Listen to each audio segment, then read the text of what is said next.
welcome to this very important session. How do we help the music industry get heard? And yeah, a really important session today, and thanks very much for joining us. I have four very important and established speakers here today.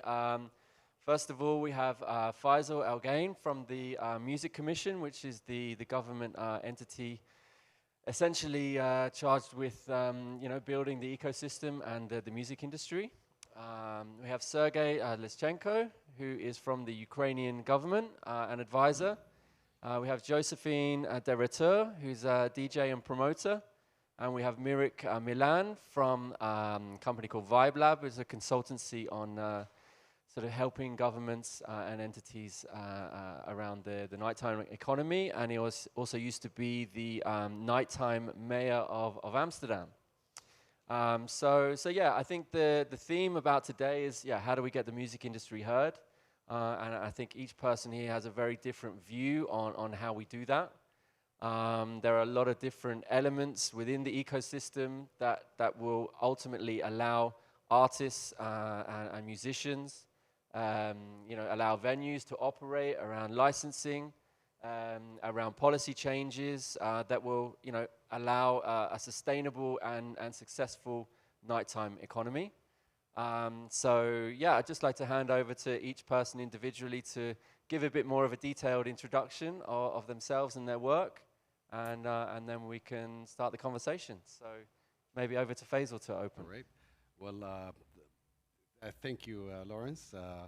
And I'm very fortunate, or we're very pleased to have this partnership with MDLBEAST to get these great minds within the industry to come and share their best practices, learning, and experience, and how they were enabler and helped to grow the music industry within the region from the different side or different stakeholders. My name is Faisal Al-Gain. I have 20 years of experience of different multinationals from IKEA, Clorox, Samsung, and Unilever. Very pleased to be handling strategies and policies and growing the ecosystem of the music industry in Saudi. We have started the journey back in 2018, and we're young, and this is why we're really keen to really know, understand best practices from all over the world, and this is the reason why we're here. Thanks, Faisal. Sergi, you want to take it over? Good afternoon, everyone. I'm Sergi Leshchenko from Ukraine. I'm former member of parliament, and before and now I'm a journalist focused more on political issues, anti-corruption issues, but at the same time, from my heart, I'm a big lover of electronic music, and when I was member of parliament, I was involved in activity to defend the electronic music scene in our country from attacks from either government or internal, let's say, enemies. And now I'm founder of Telegram Public, which is a social media in Ukraine for 12,000 subscribers about nightlife in our country. And also I'm trying to help some people in electronic music in Ukraine if they have some issues, how to mediate it, to fix the problem, but do it as a person. So I have no official position now in this sense, but in Ukraine I'm quite involved in such issues as a person. Great, thanks. Josephine? Hello, so my name is Josephine de Retou, Sarah actually. I'm a DJ and promoter. I'm also an artist booker. I've been organizing events in Dubai for 6 years. I'm now based in Turkey. I also organize events there. Yeah, and an international DJ. So I'm very happy to be here. Great, thank you. Yeah, great stories already, interesting angles. My name is Mirik Milan. I'm based in Amsterdam. I've been a nightlife promoter all of my working life. I was 20 when I started organizing parties, gave me the opportunity to develop my talents as a creative and cultural producer. Didn't really know what I wanted to do back then, but promoting parties was something that I felt like, okay, maybe I can do something here. 2012 was elected as the night mayor, the nightlife mayor of Amsterdam. Role, I was a direct advisor to the mayor of Amsterdam, to city council, trying to make sure that the city understands what the value of nightlife and the nighttime economy is and music is, and to make sure that there's a good intersection between government, people in nightlife, but also city residents. And I think that's a very crucial part of the puzzle. As being a nightlife promoter, I still sometimes have to pinch myself for it, but there's now more than 65 night mayors all over the world: Paris, New York, London, but also in the Western world, also in Latin America, but also in Asia. So really spread out. So we have become a little bit of a global community, and that's why it's so important to share always knowledge with each other, because we're all having the same issues, and we all want the same. Some people want to go out and experience culture at night, and some people want to sleep at night, so we need to make sure that we balance everything out. And that's why also I'm so excited to hear from government, from press, and also from promoter side, what these challenges are, but also the best practices. Great, thanks, Mirik. I think, like the question is, how do we get the music industry heard? But what I want to know is why is that important? Like, what does the music industry want to say, and why do they want to say it?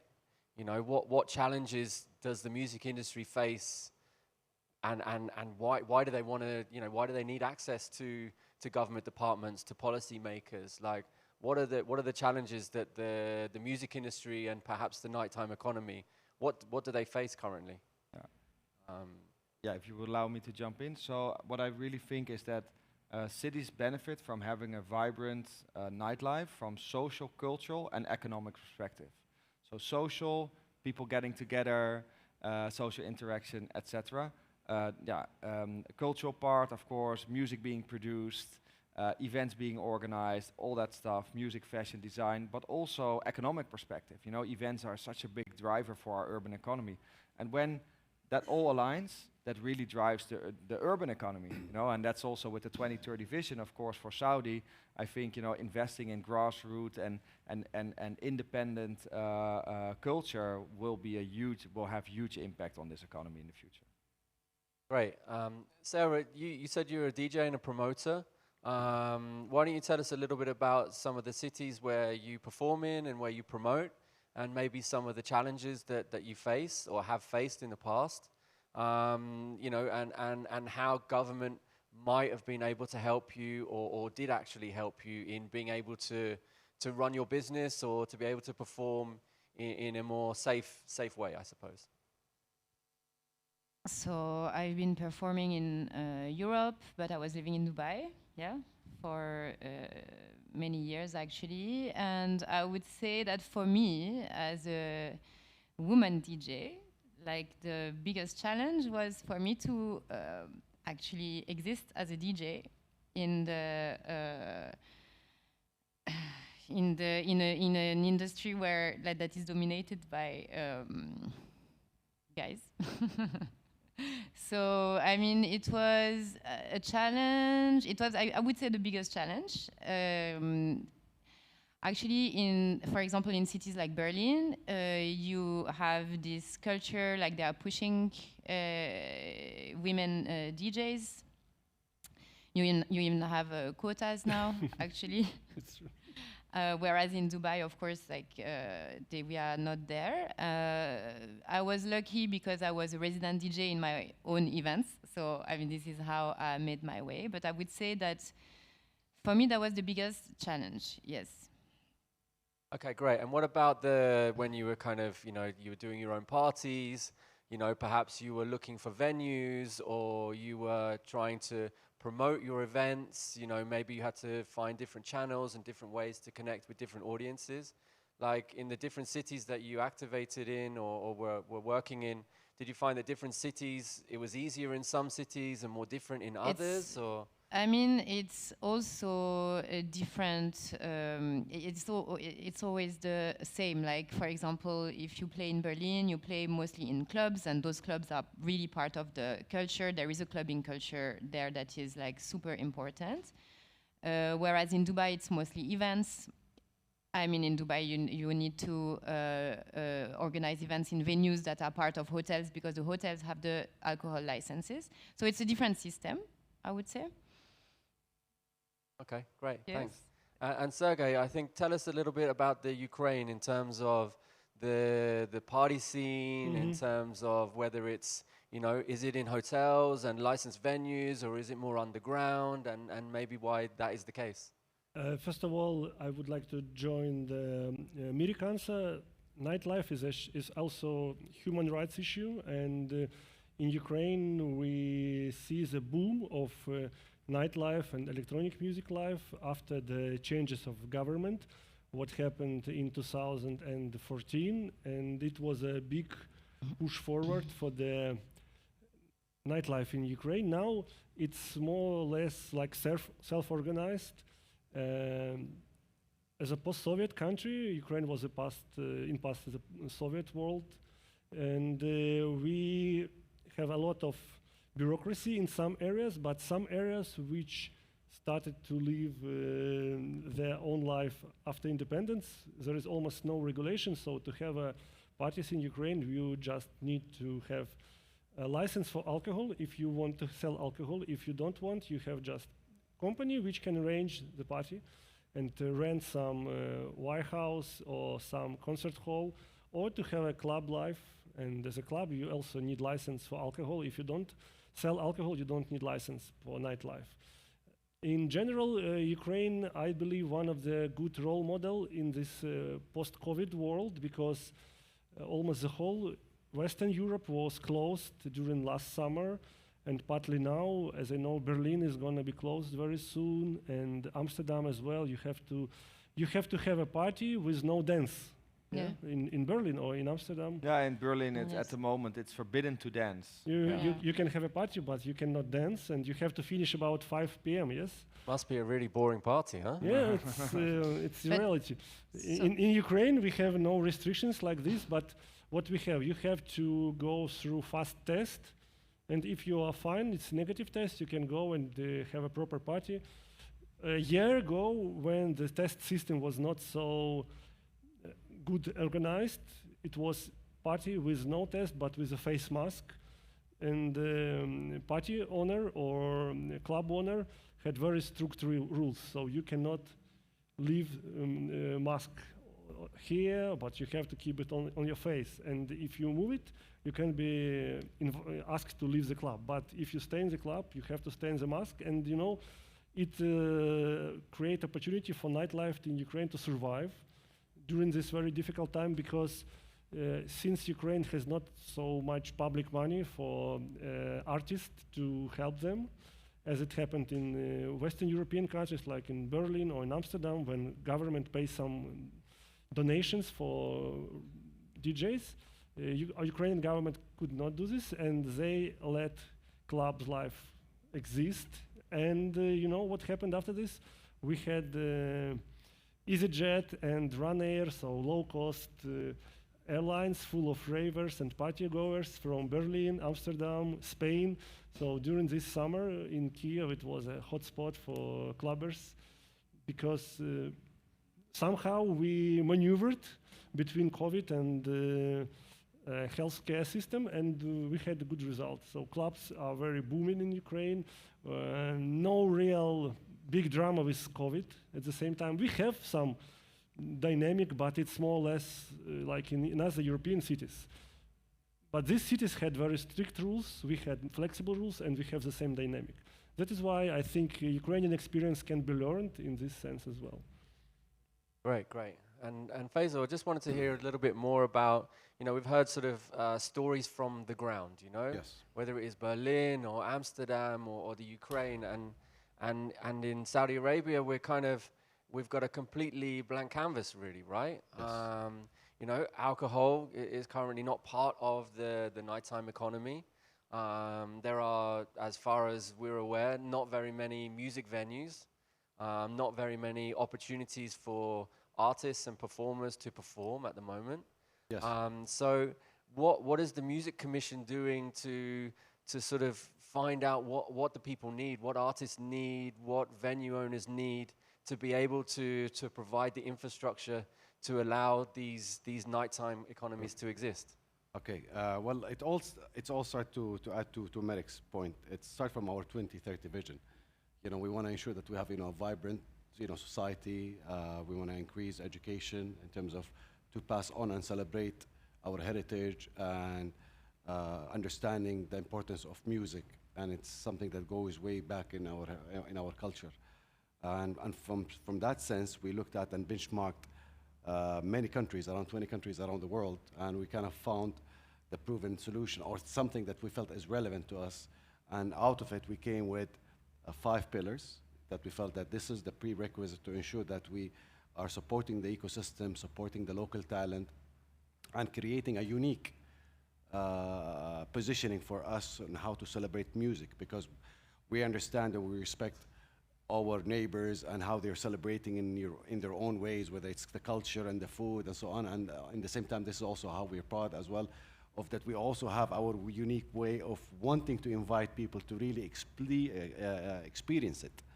And this is how we create like a unique offering across the world. And this is where we give a reason for people to experience different things in different parts of the world. So we came with the conclusion that definitely it starts with education to make sure that we are providing the right tools, the right materials, the right curriculums in school, and other initiatives in regards to broadcast, in regards to really creating these music hubs and to support production, to support live performance, and ensure how we're handling the licensing as well, and the segmentation of a different license based on the different expertise.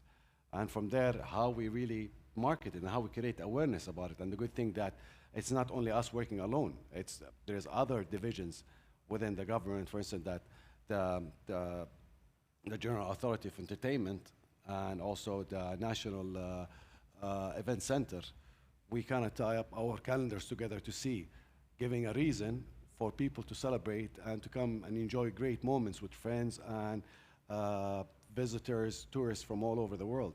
And we're building this since 2018, and we're doing, whether it's the Riyadh season, the Jeddah season, we're doing also things in Asir. There's also more opportunity coming in terms of the different development that are happening, whether it's in Neom, whether it's in the Ritzy, how we could really align these efforts with the global players, that they could come and see that we have a market that deserve to be experienced. And we shared our different talent together to come up with something that's unique, relevant, and also it can go global.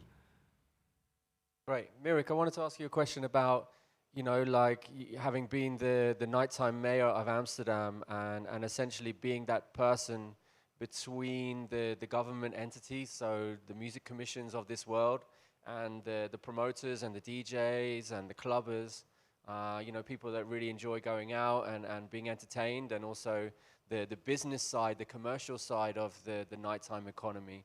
Tell us a little bit about the dialogue, the sorts of conversations that would happen between the commercial elements of the nighttime economy and the government, and maybe give us some examples of some solutions that you found to some of the problems. Yeah, no, for sure. I think it's actually really interesting what I'm already hearing from this session is, and I think that's for me personally, the golden triangle is always you have the creative community, so yourself, and with the events and the things that you promote. Then you have, of course, the creative spaces, also where you're referring to is the infrastructure of the music venues. You need to have those venues there as well. Easily accessible, affordable, able to get licenses. But you also have the policy framework, the framework conditions, the policies that a government or a regulatory body is pushing out, so that, and it all ties into each other. For example, why is Berlin or Amsterdam so popular? Because there's a lot of young creative people living there, and they're creating art, they're doing things, but it's also because there's a lot of, after the fall of the Berlin Wall, there was a lot of affordable space where people could just start their own music event or their own their nightclub, or they could start. So when you have a lot of affordable space, it really helps to drive the industry forward. And to pull an example, what you have in Berlin is, for example, you have 24-hour licenses. So venues don't have a curfew. They can open and close whenever they want. And that is a fertile feeding ground for developing a rich and a cultural vibrant music industry. And when I was the night mayor of Amsterdam, I was tag teaming with the mayor, and we became close friends. Unfortunately, he passed away a few years ago. But we had something in common, because everybody was always saying like, yeah, Amsterdam is cool, but what about Berlin? And he was so annoyed by everybody saying, yeah, Amsterdam is okay, but what about Berlin? And everybody loved Berlin, and people, all my friends were moving to Berlin at that time. So we came up with a plan saying like, and this didn't happen overnight. That was 4 years in the making, but we came up with an approach where we said we wanted to also have 24-hour licenses in Amsterdam. So that was in 2013 where we introduced 24-hour licenses. For 10 music venues. We started with 10 venues. We didn't want to say, okay, now the whole city is 24 hours, because he was a former lawyer, so he didn't want to have that mess, you know. What does it mean, 24 hours? Oh, that you can open and close whenever you want. Okay. So you don't have a curfew. You don't. It's not that you like now the normal venues in Amsterdam. They can open at, I don't know, 9 or whatever, and they can go until between 3 and 5 a.m. But when you don't have a curfew, that means, same as in Berlin, you can also have a bigger lineup. You know, it's not that you have to make your money between 12 when people come from the restaurant and 3 a.m. So the venues are open longer. But him being his lawyer background and him being very much on safety and security, he said, okay, it's good, 24-hour lives, but I want something in return. I want the city to be, I want the nightlife to be more spread out over the city, so not all located in the city center. And I wanted, because that's a very touristic destination, of course, for local us. Amsterdam people hate tourists. Well, I don't want to say it like that, but it can be quite crowded, same as in other major spots. But he said, I want to spread it out over the city, so not in the city center, step 1, and step 2, it needs to be more safe. And then we said, okay, that's good, but we also wanted to be, and he said also, I wanted to be also cultural relevant. And so we came up with an approach which was really radical, that we said, okay, you can get a license, but we also going to look at the content this music venue or this place is producing. And that was really radical, because normally it's just, you know, do you have 4 walls, a roof, and a bouncer, and then you are a music venue. Sorry, I won't make it too long, but I just going a little bit in detail here. So people had to send in a tender to get this license, and this would also help us to program the city in a way that we knew, okay, this is more jazz, live music, that kind of stuff. These venues are maybe more electronic music, so we could more or less think about how do we want these really valuable licenses, how do we disperse them over the city in a right way, so that it also helped in area development.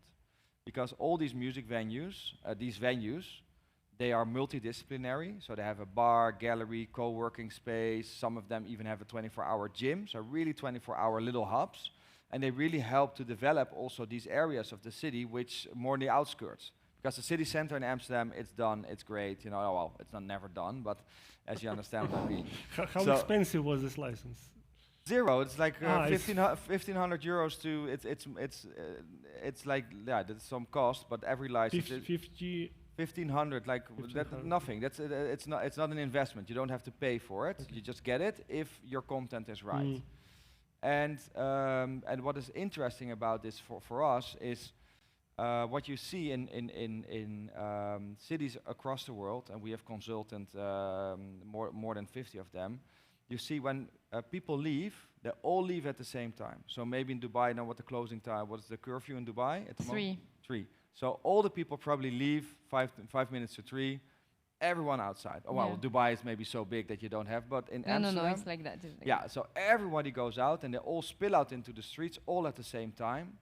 And that's the moment when issues occur, because people want to have a taxi, people are falling, in the Netherlands, people are falling over bicycles because they all park them in front of the door instead of like nice on the sides.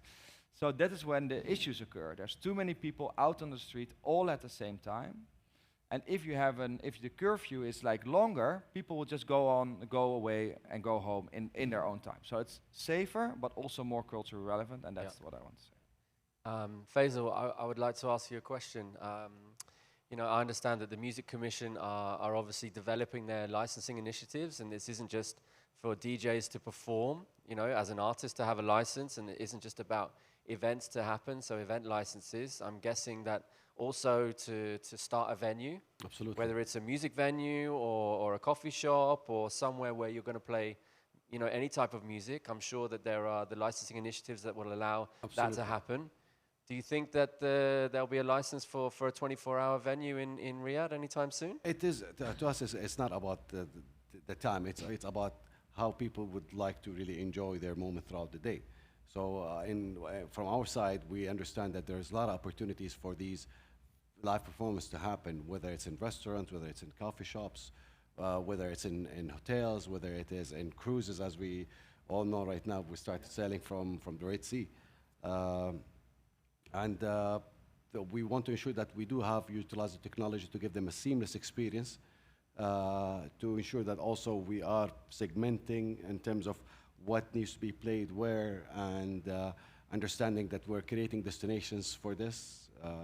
At the same time, for us to look at more of understanding what's happening in terms of triggers and barriers, we are actually conducting research with the different stakeholders, whether it's the end user as just music consumers, whether it's professionals, whether it's semi-professionals, whether it's, and so it covers more than just the triggers and barriers for obtaining license. So even that is being covered.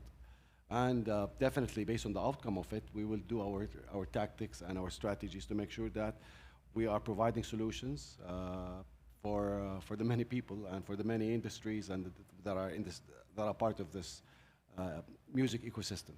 Yeah, no, that's great, and I think super encouraging that these initiatives are out there, and hopefully, you know, people maybe in the audience today or you know, who are here this week, you know, who are interested in starting a venue or, you know, like having a passion for music where they want to have a platform for new artists, you know, that they really start to make use of these initiatives. And I mean, as you know, we're living one right now as we speak, you know, and very soon we're going to have also the MDLBEAST coming as well.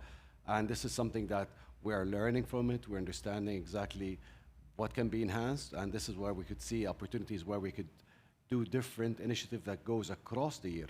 And this is where we tie up with the different entities to come up with something more sustainable and that supports the private sector as well, and the individuals. Great, great. Sergi, I just wanted to ask you, what was one of the main, I guess, kind of policy changes, or maybe one of the suggestions that you had made to, you know, as part of your kind of membership with the government that really turned the dial, that really made the sort of change from maybe a challenge to sort of the nighttime economy really kind of launching? Let me fix again saying that I was in parliament, not in government, so in legislation body, but it's okay. And regarding the changes, I think we have no legal changes, so our regulation is quite stable in this sense, but I think last 8 years we have more respect from police. Another issue for Ukraine was that sometimes police was very brutal or very negative about nightlife, about partygoers. And one day in 2015-16, it was a raid of police into the nightclub when international DJ played. It was Sleep Archive and then Tobias. So they had a good party, and one moment, like 25 police officers stopped the party, and partygoers were detained for a few hours in the club, and it was a big protest in front of the Prime Minister office in Kiev, and it was real rave for everyone to join and to say opinion about this raid and to defend the human rights of the partygoers. And I think it was a crucial moment. After this, police was much less aggressive about partygoers. Maybe for 8 years. Then we had another negative situation, and after this we had another protest in front of the local police office in Kiev as well. And it's finished last week with the replacement of this local police branch officer. So Wow, it okay. means, in some sense, it's issue of democratization and issue of human rights in Ukraine, but you don't need to put it into the legislation. You have to have community united. You have to be aware about your rights. And as I told you in the beginning, electronic music and nightlife is about equality, human rights, and all these sensitive topics. And in Ukraine, I think it's very difficult to imagine a situation which happened even in Georgia. You maybe know that in Tbilisi, it's another post-Soviet capital. In Tbilisi, they stopped the club life for a while, a few years ago, and they had big protest non-stop on the main square. And in Ukraine, I hope and I think this situation will not happen, because we have more balanced relationship between government and police and party goers now. So I think it's more about mental issues and the issue of democratization. You don't need to put special legislation, at least for now in Ukraine. I hope so, and keep my fingers crossed, because as more self-organized community, as better for the whole ecosystem of the nightlife and the electronic music, because it's a lot of art, it's a lot of people who are from creative industries. They are very sensitive with this government, police issues. So leave as much room for self-organization as possible, and you will have Berlin effect. In this sense, Berlin enjoys almost 30 years history of self-regulation and art activity in the city, which made this city the hottest destination from all over the world. I think, yeah, after Amsterdam. I'm sorry to say, but sometimes they are even on the top list. We have a real battle going on up here between Berlin and Amsterdam. I'm worried about what's going to happen backstage when we get off the stage. So listen, we've got to, about to wrap up, but we wanted to ask some questions from the audience. If anyone's got any? Couple down here, please. A few down here, actually. Hi. Okay.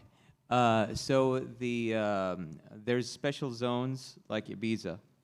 In the case of China, there's Shenzhen. In the case of the States, there's Las Vegas, etc. That have special legislation for nightlife. And what made their economies boom is that special legislation. Is NEOM going to be that kind of thing? Because when I ask the people I know who work in NEOM, they all say they have a video game thing and they have a media thing and they have, but when I asked them what about music, they said we're still not there yet. So I wanted to know, does the Music Commission work with NEOM on laying the groundwork and the framework for NEOM's legal infrastructure? Does it fall under the Music Commission? Or are they forming strategy right now over there? Or what's the status on NEOM? That's the first question. The second question is, like when you mentioned the affordable thing in East Germany, when the Berlin Wall fell, it gave new entrepreneurs a more affordable business model. It was the same case with the Bowery in the 70s with the punk scene, because that was where all the criminals were, and it was really cheap, and the crime was high, and that's where they started, and now you can't afford an apartment there because of the artistic activity. So, in districting the areas, it would be great if districting could help like more affordable, cheaper areas for entrepreneurs to establish venues. And if they grow big enough, they can go to the more expensive districts in the city. And I think Yasser Ramayan said in the PIF, in the Future Investments Initiative, he talked about special zones in Riyadh with special legislation. So I was wondering if the nightlife can fall over in those special districts, and is that accessible to everyone, or is it just for that's my question. Okay, I hear a lot of questions there. Maybe NEOM. Interesting to hear about. Well, in regards to our coordination with NEOM, up to now, we've been basically looking at the current opportunities that we have as we speak today in the current cities, whether it is in main cities and looking at it with the coastal center and the east and probably south. And in regards to Neom, it's just a matter of us understanding what is the positioning that they want to really position themselves. In some places, you know, like music and loud music, it can be noise pollution, you know, so, and how they want to really position it as whether it's completely, I mean, pollution-free and what kind of level. So we're waiting for them to come up and say what are the opportunities that we have. What they position themselves is all about sport and sustainability. And so definitely there will be an area where it's also celebrating culture, but up to this stage, where they have other priorities that they want to probably secure, and we have other opportunities that we want to tap into quickly within the main cities. So, and definitely in regards to zoning, yes, we could see some of development where we are creating these zones where it provides these experiences for the locals and for the visitors. I hope that answers the question. Right. A couple more questions down here, one at the front and then over at the back, and then another one at the front. Oh, okay. I have a question. How do we overcome the stigma that comes with the night scene and the nightlife in Saudi Arabia? Sorry, again? How do we overcome the stigma that comes with the night scene, the party scene and the nightlife at Saudi Arabia? Can I maybe try to answer that? Is that okay? Absolutely, yeah. Okay. So I think what's really important in in my time as working as the night mayor in Amsterdam, but also seeing the role emerge all over the world, is it's very important for the nightlife scene to become a stable partner for government to exchange with. And really often when, what you really often see, and that's also a big stigma, actually this is not my own story, I have to be honest. It was from the director of Amsterdam Dance Event, that's the largest electronic music conference and festival in the world. And he told me, he said, like, do you know, every time when you see, in a movie, you see somebody in a nightclub, it's always in a dodgy environment. It's always a bit scary, and there's a guy with a leather jacket and a motor outside, you know? So also nightlife is really often portrayed as something which is scary and which is something you shouldn't better not go into. But I think actually the opposite is true. Because what I see is like in nightlife or in music, there's really very open-minded and progressive people really often working. And that's what also I will always try to be a very stable partner towards government, to let them understand what the value is that we bring, and those values which I referred to earlier. But it's really about the scene, the nightlife scene, showing that you're good entrepreneurs, you know, that you follow the rules because you want to keep the people that are coming to your music venues, you want to keep them safe. And what's also, it's really often at night, you know, you have really often a lot of really high educated people that want to come out and experience culture. And it's really about balancing the impact on the negative side, but also trying to enhance it on the positive side. And that is, of course, again, tourism, which we spoke about before. It's about city development, and it's also about talent development. And that's the most important for me personally, is music venues, they can be business schools for young creative kids, you know? There's somebody working on the programming, there's somebody working on the PR, there's somebody making photos, you know, and taking videos. And that also helps you to develop your talent as a creative industry, and that also shows the value. And I think by showing the value and showing the impact it has on culture, it will also come out of this shady movie style environment. Because if you walk around here and you see how many creative people are walking here, you know that you're in the right space and with right people. And all of those things giving a better quality of life for the quality of life is one of the main drivers for Amsterdam and for many cities to invest in music and music industry and culture. Right. Yeah. We have another question here, and then I think we've got to wrap it up. Hello, everybody. Thank you very much for that for this talk. I have a question or something about Saudi Arabia is a big country and scattered. Now, if you want to enjoy or experience music or anything related to music or learn, you have to travel to Riyadh or Jeddah or maybe Khobar, something like this, to find something. But okay, I want to enjoy it, go 2 hours or 3 hours, then I go back to my home. I mean, it's not, practical. Sometimes maybe think, okay, if I have to travel from my hometown, why don't I go to Dubai, Bahrain, or whatever? This is maybe the question. I think we need to decentralize what is happening now. Everything is centered in Riyadh, in Jeddah, while the peripherals or other hometowns almost having nothing. Thank you. Thank you. How do you Thank see if you that? allow me Oh, to sorry, answer. sorry, I mean, go this is on. very much appreciated. It's a very good question. I mean, as we are developing our ecosystem and the talent, we're focusing maybe, yes, as you said it correctly, in Jeddah, Riyadh, Dammam, but believe it or not, our objective is to reach 60,000 talent or jobs. And that is not going to be only scattered across Jeddah, Riyadh, Dammam. It has to go definitely north and the south. So and the talent that we are proud of really of bringing is actually from all over Saudi Arabia. From the south, it has its own tone of music and its own instrument, the east, the west.